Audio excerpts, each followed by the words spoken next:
अहम खबर है, सेनेट इजलास, हुकूमत और पीटीआई अरकान आमने सामने आ गए। चेयरमैन सेनेट सादिक सुंजरानी की बार बार वार्निंग, लगता है आप लोग ऐवान चलाने के मूड में नहीं है। चेयरमैन सेनेट की जानिब से बरहमी का इजहार किया गया। अटॉर्नी जनरल को अदालत में पार्लियामेंट का दिफा करना चाहिए, रजा रब्बानी का ये कहना था। इसी बारे में तफसीलात हासिल करेंगे। मलिक सईद हमारे साथ मौजूद हैं। मलिक सईद, बताइएगा ये हंगामा आराई क्यों हुई? जी बिल्कुल, आज सेनेट का इजलास शुरू हुआ। वज़ीर आज़म नज़ीर सारन का कहना था कि सुप्रीम कोर्ट के अटॉर्नी जनरल की जानिब से खत मौसूल हुआ है, जिसमें उन्होंने कहा कि सुप्रीम कोर्ट के चीफ जस्टिस के रिमार्क से मतलब जो सेनेट में बहस हुई है, उस वक्त वो अदालत में मौजूद थे और ये रिमार्क जो है वो चीफ जस्टिस की जानिब से नहीं अदा किए गए, जिस पर सेनेटर रजा रब्बानी ने कहा कि जो अटॉर्नी जनरल है वो इस ऐवान में भी आके बैठ सकते हैं, उनको ये इख्तियार हासिल है।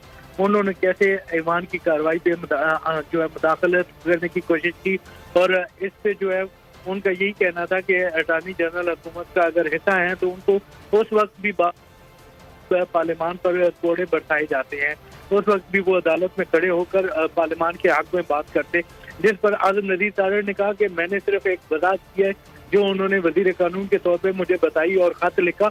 और जो आज़म नज़ीर सारन, उनका ये भी कहना था कि अगर कोई गुस्ताखी होगी तो मैं माफी चाहता हूँ, जिस पर सेनेटर वसीम शहजाद वसीम का यही कहना था कि आप अदालती जो फैसले हैं उनकी बात करते हैं, कुछ फैसले मानते हैं, क्या हाई कोर्ट जो है वो अदालत नहीं है, उनके फैसले को भी तस्लीम किया जाए।